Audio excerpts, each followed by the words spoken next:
This is the Everyday AI Show, the everyday podcast where we simplify AI and bring its power to your fingertips. Listen daily for practical advice to boost your career, business, and everyday life. OpenAI's newly released GPT-5.4 model crossed a new threshold for me.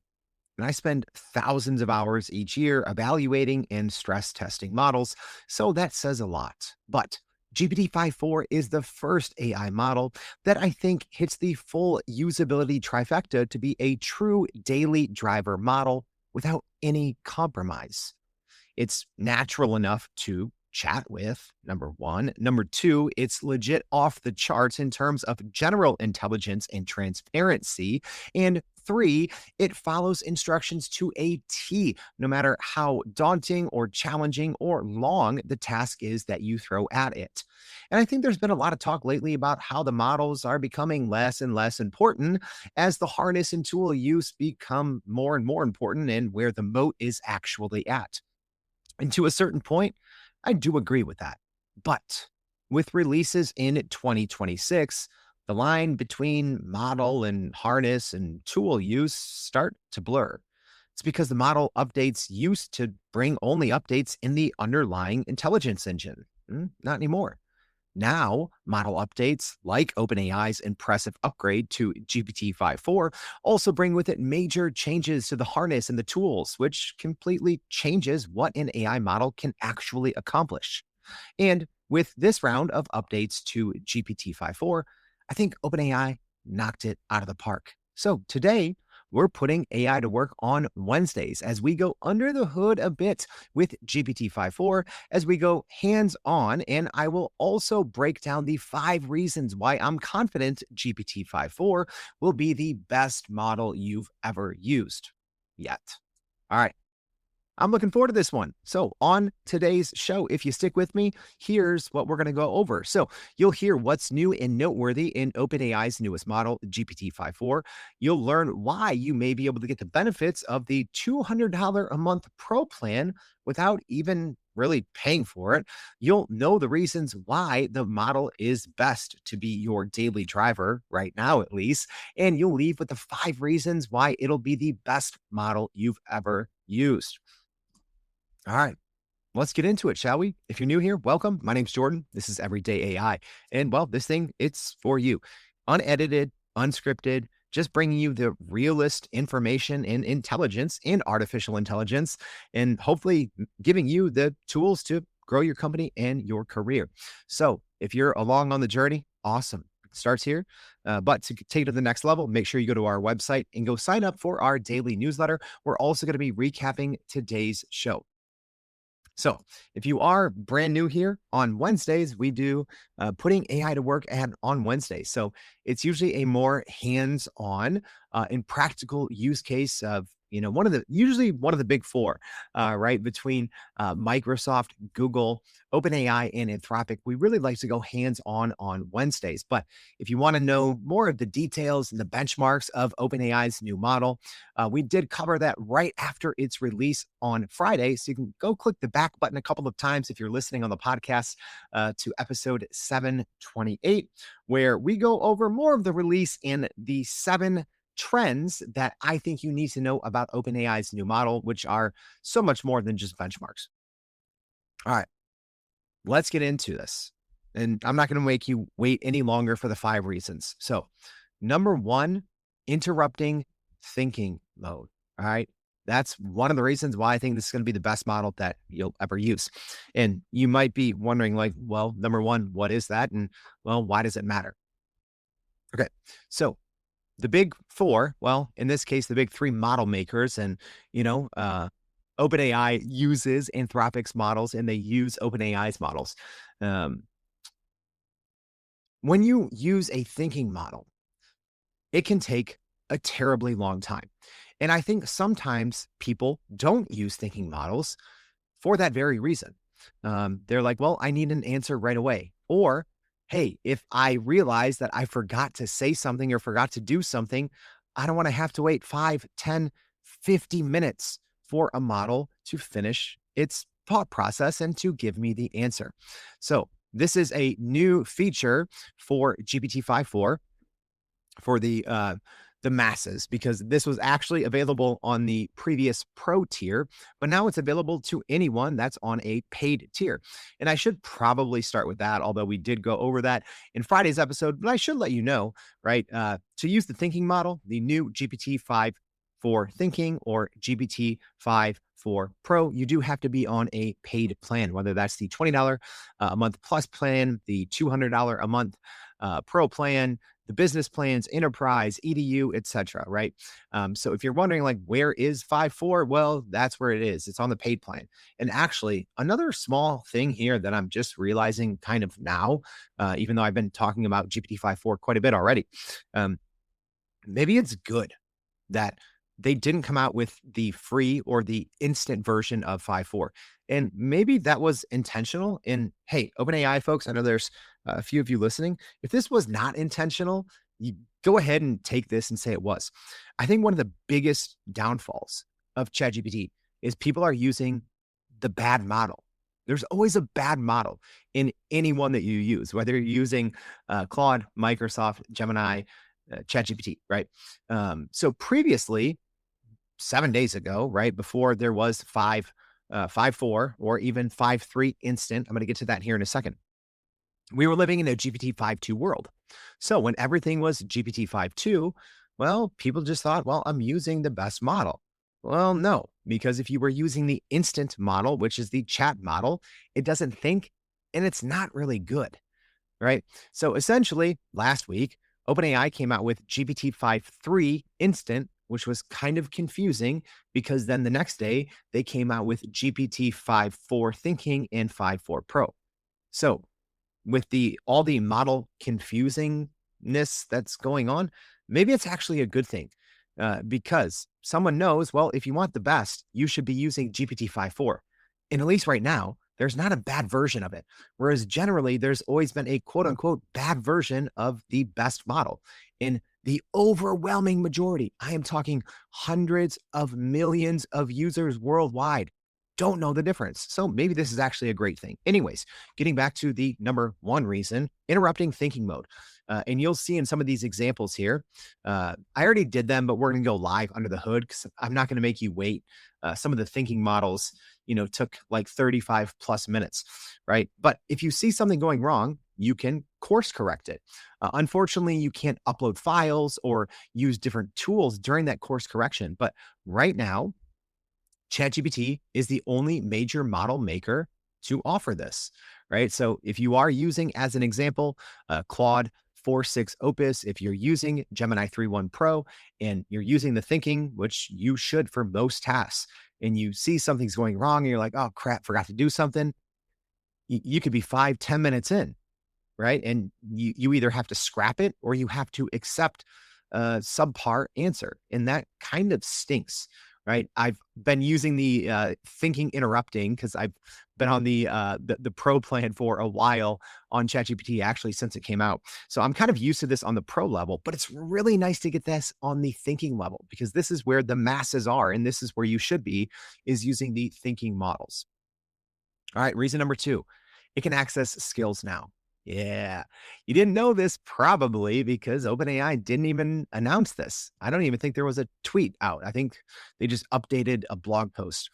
So skills was actually a big advantage for Claude. Anthropic kind of created and popularized skills, and now they're really used across the industry. But up until, well, couple hours ago, skills was only available in Codecs, which is ChatGPT's coding tool. Although I think it's way, way better. Sorry, FYI.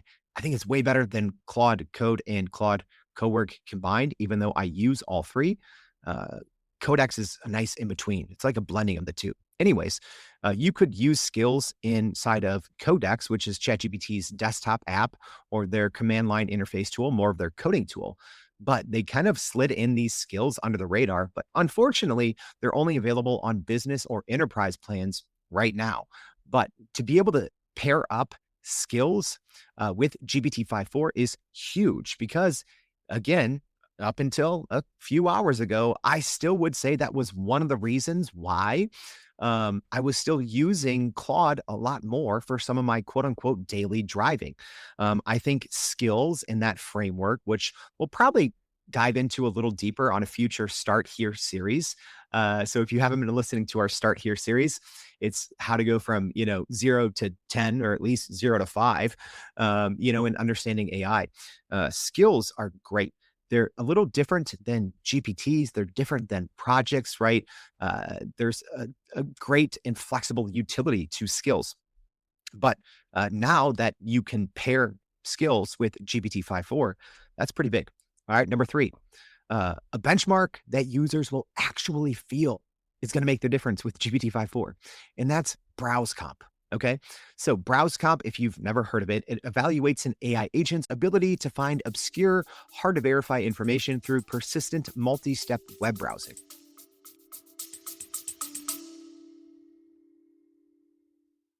AI moves too fast to follow, but you're expected to keep up. Otherwise, your career or company might lag behind while AI native competitors leap ahead. But you don't have 10 hours a day to understand it all. That's what I do for you. But after 700 plus episodes of Everyday AI, the most common questions I get is, where do I start? That's why we created the Start Here series, an ongoing podcast series of more than a dozen episodes you can listen to in order. It covers the AI basics for beginners and sharpens the skills of AI champions pushing their companies forward. In the ongoing series, we explain complex trends in simple language that you can turn into action. There's 3 ways to jump in. Number 1, go scroll back to the first one in episode 691. Number 2, tap the link in your show notes at any time for the Start Here series, or you can just go to starthereseries.com, which also gives you free access to our Inner Circle community where you can connect with other business leaders doing the same. The Start Here series will slow down the pace of AI so you can get ahead. Why is this incredibly important in a large language model? Well, for a lot of reasons, but one that I think sometimes gets overlooked, and I talk about it a lot on the show, but with 700 plus episodes, it's worth mentioning again. For the most part, when you're using today's large language models, even the latest ones, they're working with a very old knowledge cutoff, right? Usually, it might be 6 or so months, all right? But that's just the absolute best case scenario because many frontier labs are using offline data sets, and the data in those data sets might be 2 years old, right? So the ability to browse the web accurately and to follow your instructions while browsing the web is not just a nice to have, it is an absolute necessity. Because if you are using the outputs of a large language model for business purposes, which is like all of us, everything changes, right? Unless you're writing a history paper or you're using this, right, to just, I don't know, do something about ancient, I don't know, ancient history, right? But everything else changes. Even if you're using this to, market your business and maybe your industry is a slow moving industry, well, marketing is changing daily. Right. So browse comp is huge. And OpenAI is the now world leader in browse comp. And it's going to be a noticeable jump. So although they're only a few percentage points now ahead of Google and Anthropic, I think those few percentage points can actually be felt. It is actually a huge jump from where they were with the last models, which is GPT-5.2. So if we look at the normal, just thinking versions, GPT-5.2 was a 65% on browse comp, and GPT-5.4 is an 82%. So a huge jump, right? And then you have GPT-5.4 Pro at 89%, right? And that is, even though it's about 4 or 5 percentage points above Anthropic and Google's offerings there, you can tell. And I will have a very small, secluded example of that as we go live here. Also, worth noting on browse comp, Anthropic essentially fessed up, which good on them, right? I do think Anthropic is really good at when they find issues, they say it. Well, they said even their score on browse comp, they figured out that Claude was cheating. So they said on their website, they said, evaluating Opus 4.6 on browse comp, we found cases where the model recognized the test, then found and decrypted answers to it, raising questions about eval integrity and web-enabled environments. So yeah, essentially, while doing their evaluation for this, they found that, oh, Opus realized it was being evaluated and kind of decided to cheat. Anyways, that's something that is actually going to be felt, browse comp, because how important it is. And most people don't understand the amount of agentic browsing that is needed for everyday intelligence and for everyday business use. You need it constantly, and you need it to be really good, and you need it to, number four, our number 4 point. Oh, look at that. 3 and 4 go together. Instruction following. The instruction following right now on the higher thinking models is otherworldly. Okay. And let me talk about this. And this is also the little secret there that I teased in the beginning, how you might be able to get that $200 a month value out of a $20 a month plan. So on the base ChatGPT Plus plan, you do not get GPT-5.4 Pro, which is a bummer. All right. Hey, little secret. If you just get on the business plan, which is $30 a month, minimum 2 seats, you get a couple pro queries and it's worth it, even if you're the only one using it and you have 2 seats, FYI. So what I found through my testing, which I was kind of surprised by, aside from the instruction following, which is outstanding, and that will probably make more sense showing you live, but even just with the thinking models, that's why I say instruction following on higher thinking models is otherworldly, right? So if you are on the ChatGPT Plus plan, you get 2 kind of levels of thinking. If you're on the Pro plan, there's 4 levels of thinking on the thinking models, right?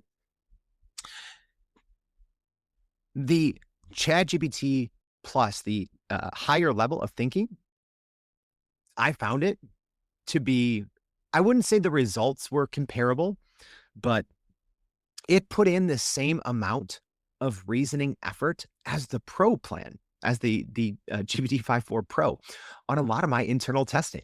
And it actually, in many cases, took longer to think and took more steps. Again, the output wasn't always better or even the same, but it was comparable.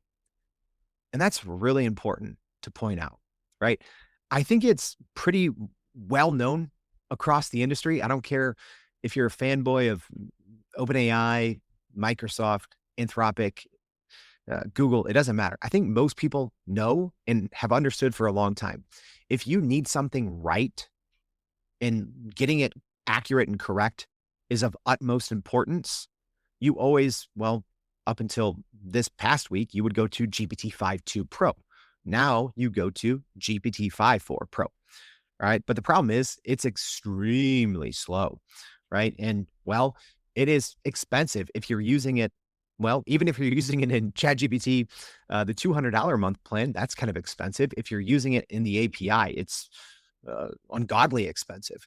But the higher level of thinking now in the base ChatGPT Plus plan for $20 a month, again, they're not on the same level, but it closed the gap, right? There were so many things previously that I would always just use Pro for, and I would never think of using GPT-5.2 thinking for so many tasks.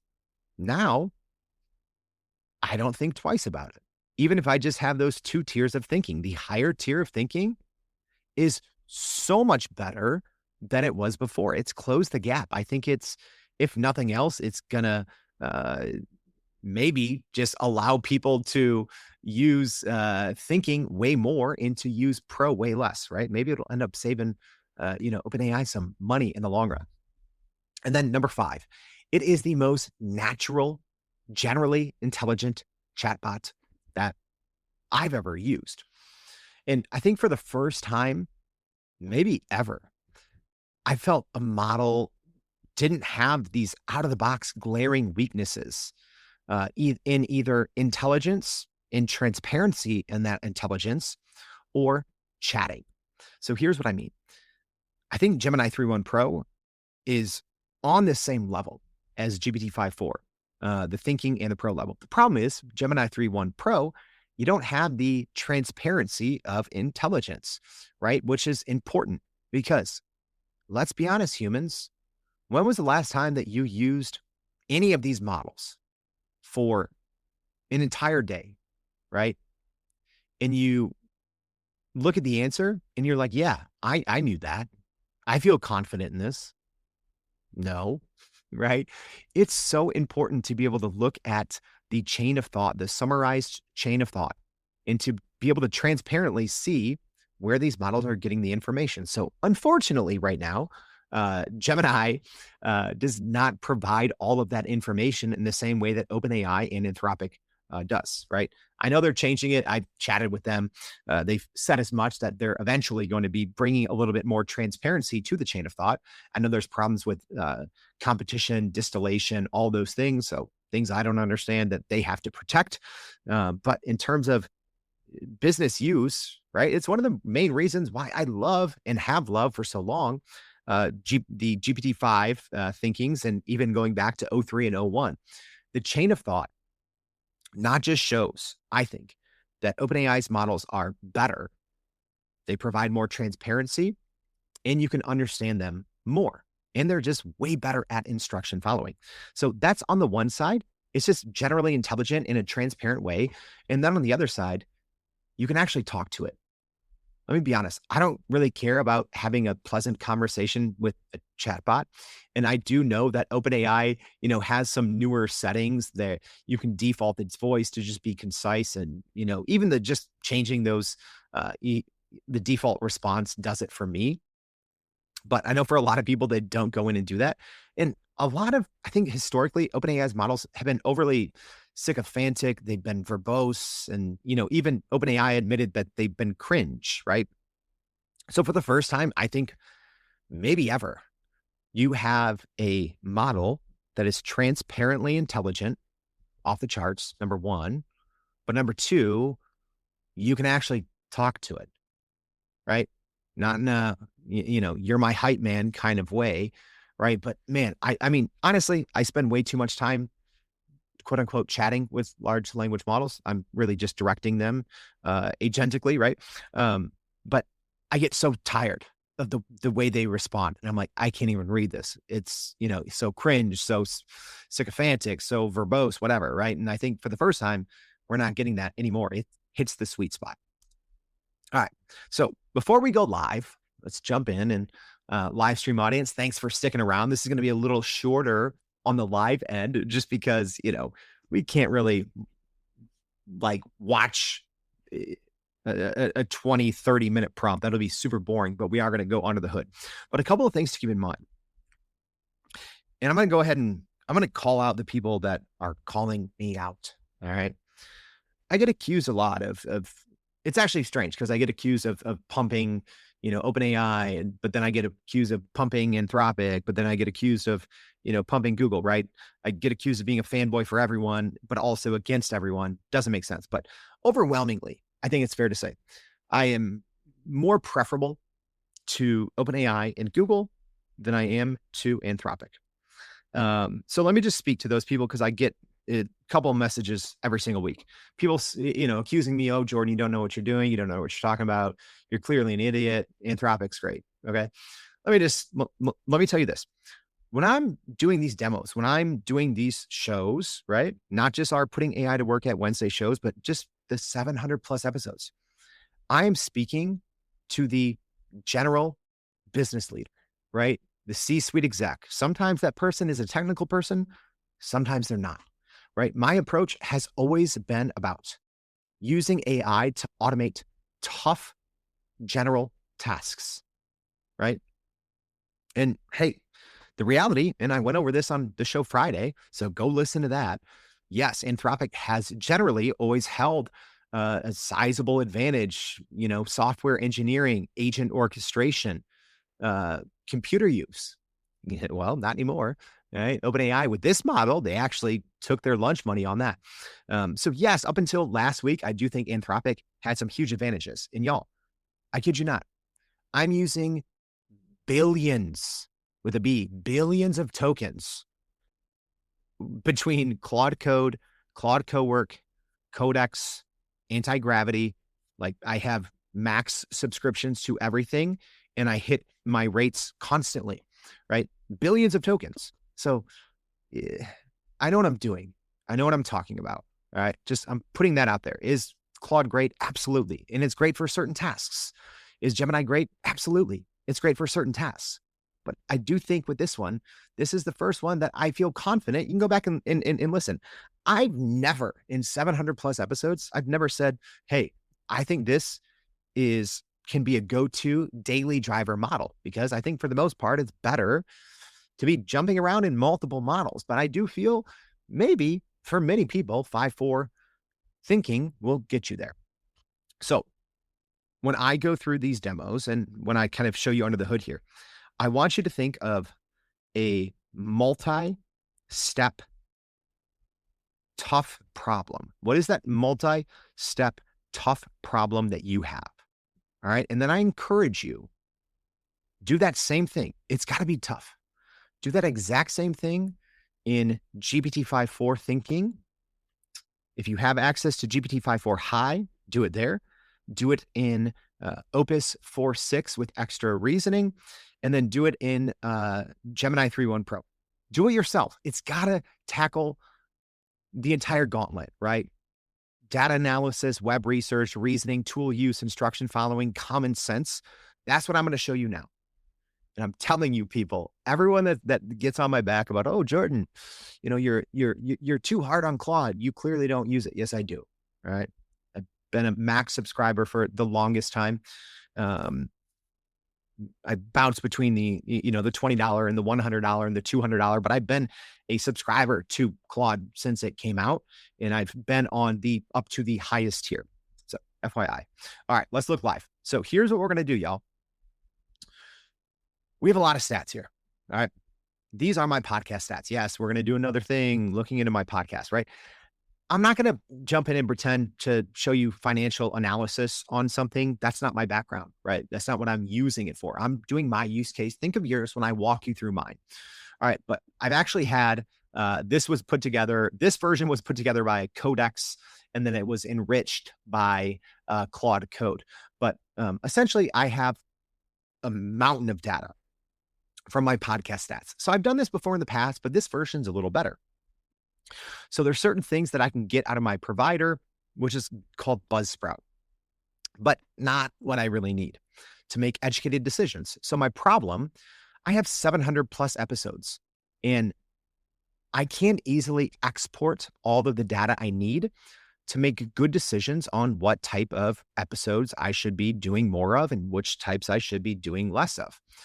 So I did have, using both Claude Code and Codecs, I put together this better look at my stats. So there are more than 20,000 data points in here.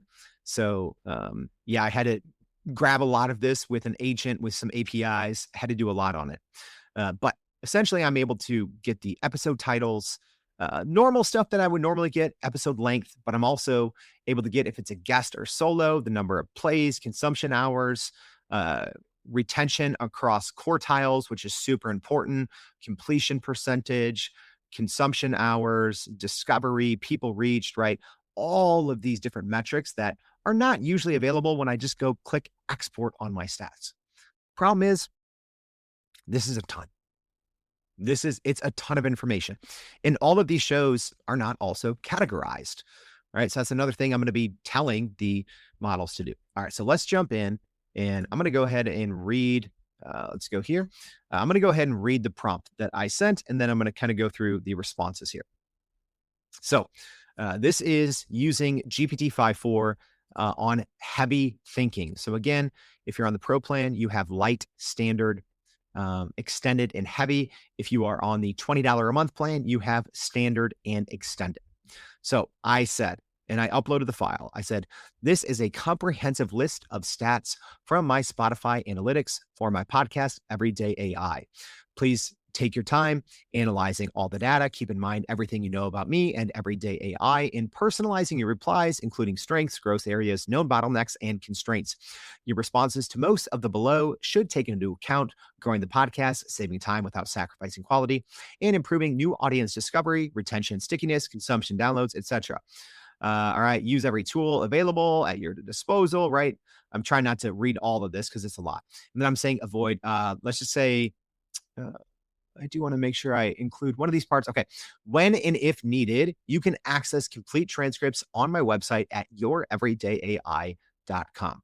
So then I said, after carefully and meticulously analyzing the data, please reply back with. And then I have 5 different categories. And in each of these categories, I do have 4 to 5 different things that I'm asking.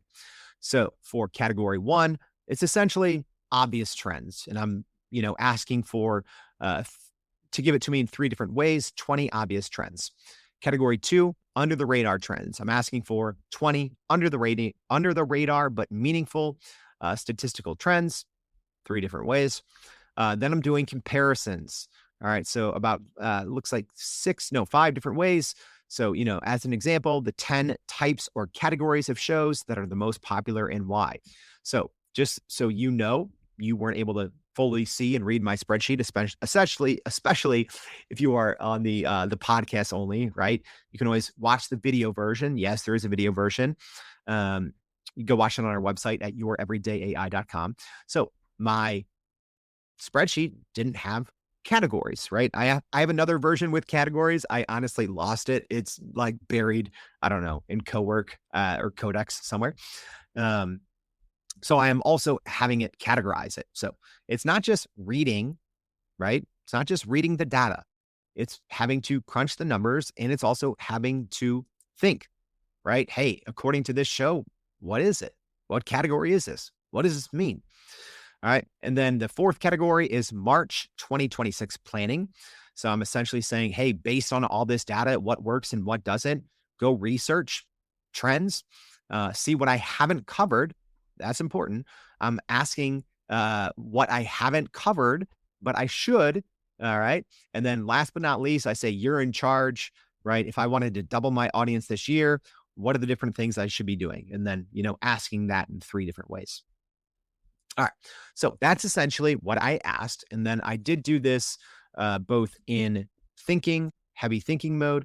I did this in GPT-5.4 Pro. And then last but not least, just for fun, I also did it in Opus just to have a baseline, right? And just because, I don't know, I think I need a demonstration I can just send to people that all the time are telling me I don't know what I'm talking about because Anthropic's so much better. No, I know what I'm talking about, y'all. Will it be next week? Maybe. Today, it's not, and it hasn't been for a very long time. For general knowledge work, hard tasks, Anthropic has never been the top model. Period. Right? Look at the benchmarks all you want. It hasn't been. So here's where we're going to start to dig in a little bit and why I'm going to start kind of referencing back some of those 5 big points that I talked about earlier. So, at the very end, I did say to ChatGPT, the only difference in these prompts at the very end, I told ChatGPT, I said, use Canvas mode to put together a sleek, interactive, and useful dashboard that includes all of this information. And then for Claude, I said the same thing, but I said using artifacts, right? Because they don't have a Canvas mode. It's called artifacts. So that's the only difference. Otherwise, everything was the exact same. Okay. So, and then also the Pro, GPT-5.4 Pro, you cannot use Canvas. So there was no dashboard. So both models completed the task. The quality and the nuance, completely different. All right. And I will start to show a couple of the things. So let's scroll down here. Let's scroll down here a little bit. All right. So big differentiator right here, right? It thought for 39 minutes and 47 seconds. All right. There's no timer on the Claude Anthropic, which they used to have that. I don't know why they don't anymore. But it was about 4 minutes. All right. So you can look at that in a good way or a bad way. Well, I'll tell you, spoiler alert, Claude's version was, I won't say trash, but compared to GPT-5.4 Thinking, Claude's version was trash, right? Exact same prompt, exact same data, memory, chat history, all the same, right? I upload those in markdown files. They have the same thing. It was bad. It was really bad. So you can't just look at time. You have to look at output. And I'm going to show you a couple of things. But first, we have to be able to see here what GPT-5.4 Thinking did. And again, this is not one of those. I think on 5.2, I should have ran it. Maybe I'll rerun this and put it in the newsletter on 5.2. I'm guessing it probably would have only taken 20 or so minutes, and it would have picked up on nearly half of the nuance that it did in this case, right? And one of the biggest things out of the back that I didn't even tell it to, it says Spotify says discovery data is a last 30 days view and can take up to 48 hours to refresh, right? Before, and this is in the very first paragraph, right? Because if you look at the chain of thought, you'll see one of the first external websites it goes to. It might have pulled it up in the API. I'll have to look later. But it instantly looked at Spotify because I told it these are my Spotify stats. Guess what Claude did not do? Well, it didn't look at that. And you might be saying, okay, why does that matter? Well, because a lot of what Claude suggested in this case, and I'm not trying to turn this into a GPT-5.4 versus Opus 4.6, but I know that's what a lot of you all are going to be thinking. The bulk majority of what Claude recommended was just dumb, because it didn't do the basic work, right? I say basic, but it's actually nuanced and super smart, that ChatGPT went out and found that the Spotify discovery data is only the last 30 days, because one of those columns in there is discovery, right? So it's how many people are discovering each episode. So Claude had all these straight up not useful and off the wall and incorrect kind of insights throughout this entire document, because it didn't understand that that was only the last 30 days, right? It's like your discovery, has gone up 268x, this month. It's like, no, it hasn't. It's just because the discovery is only the last 30 days, right? This is something like an intern that wasn't using their brain would come in and be like, oh, look at these stats. Wow, the last 30 days have been way better in certain categories. It's like, no, dummy, you didn't think, right? And this is why, again, I think the difference here on the thinking model is huge, because I don't know if the GPT-5.2 thinking would have, picked up on some of those nuances early on, and picking up on that early on is pivotal. Right.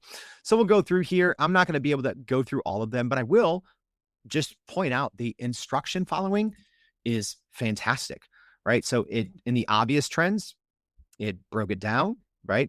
The 20 obvious trends across the 3 different categories. All right. So there's our top 20 trends. Maybe I'll read like 1 or 2.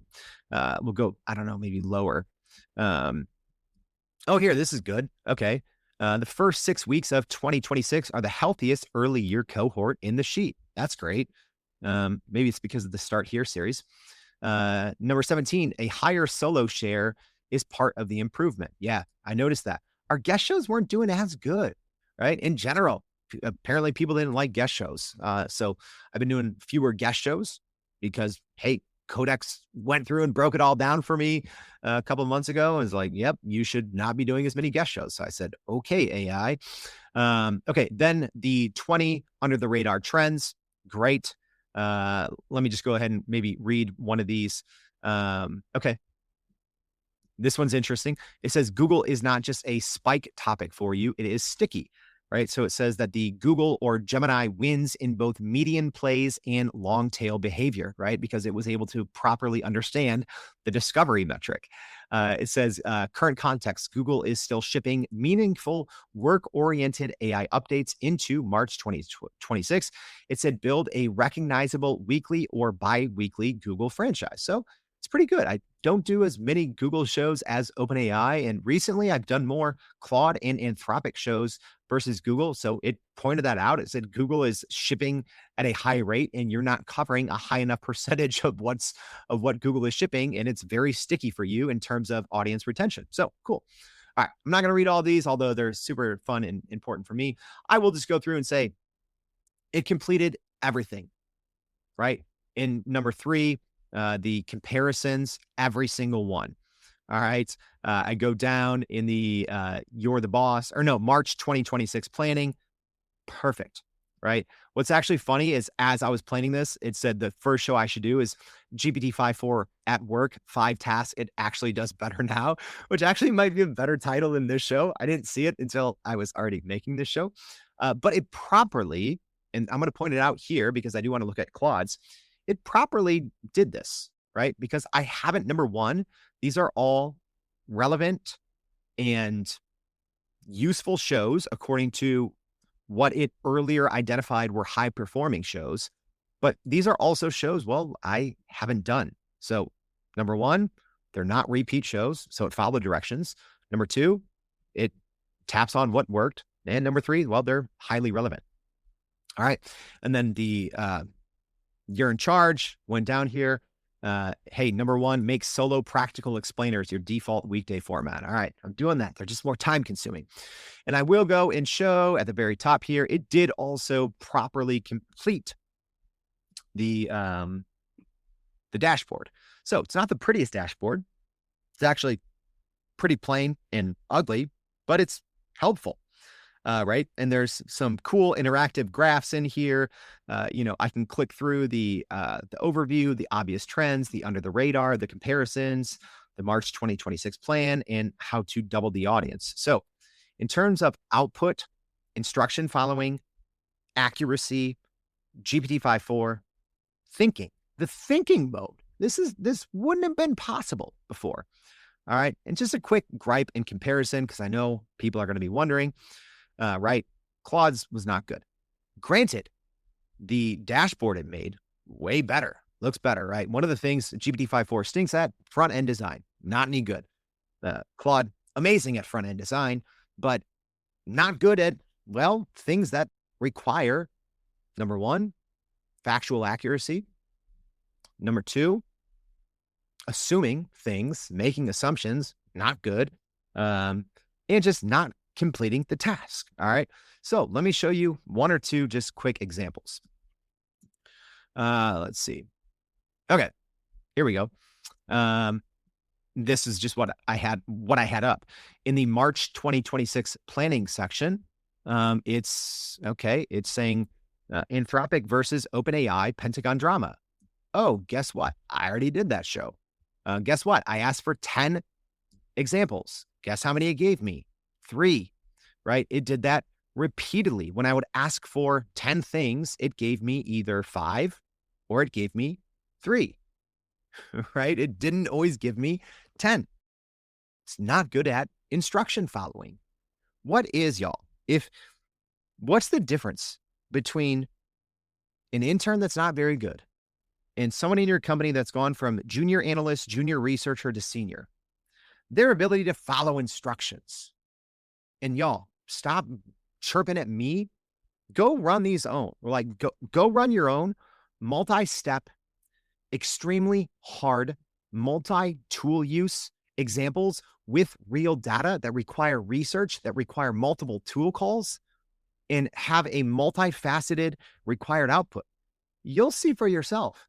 It's not a comparison, right? So for everyone saying like, oh, Jordan, you don't know. No, I know what I'm talking about here.